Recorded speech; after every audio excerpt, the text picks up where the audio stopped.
નમસ્તે વિદ્યાર્થી મિત્રો. વિદ્યાર્થીઓ, આજે ધોરણ 9 ગુજરાતી માધ્યમ અંગ્રેજી વિષયમાં એક આપણે મજાનો ટોપિક શીખવા જઈ રહેલા છે.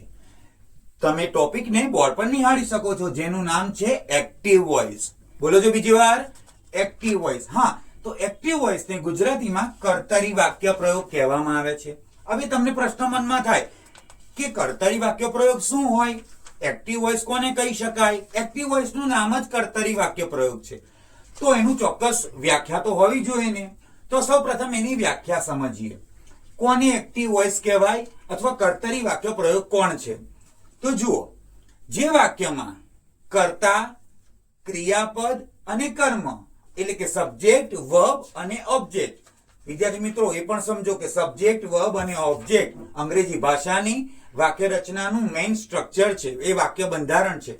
તો જે વાક્યમાં સબ્જેક્ટ, વર્બ અને ઓબ્જેક્ટ યોગ્ય સ્થાને ગોઠવાયેલા હોય, તેને વોટ વડે પ્રશ્ન પૂછવાથી જવાબ મળવાની સંભાવના હોય, તો એ વાક્યને આપણે એક્ટિવ વોઇસ કહી શકીએ. સૌપ્રથમ આપણે તેને તપાસતા એનું પરિણામ મેળવી શકીએ. તો ચાલો આપણે એને તપાસીએ.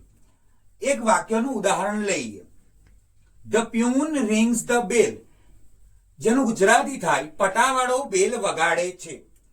ધ પ્યુન એ સબ્જેક્ટ છે, રિંગ્સ એ ક્રિયાપદ એટલે કે વર્બ છે, અને ધ બેલ એ ઓબ્જેક્ટ છે. જો વિદ્યાર્થી મિત્રો, આ વાક્યની અંદર સબ્જેક્ટ, વર્બ અને ઓબ્જેક્ટ એટલે કે કર્તા, ક્રિયાપદ અને કર્મ ચોક્કસ સ્થાને ગોઠવાયેલા છે, અને એને વોટ વડે પ્રશ્ન પૂછીએ કે what does the peon ring, પટાવાળો શું વગાડે છે?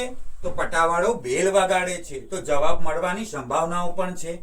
તેથી આપણે માની શકીએ કે આ વાક્ય એક્ટિવ વોઇસ એટલે કે કર્તરી વાક્ય પ્રયોગ છે. કર્તરી વાક્ય પ્રયોગમાં કર્તાનું મહત્વ વધારે હોય છે, જ્યારે કર્મનું મહત્વ ગૌણ બની જતું હોય છે. Thank you.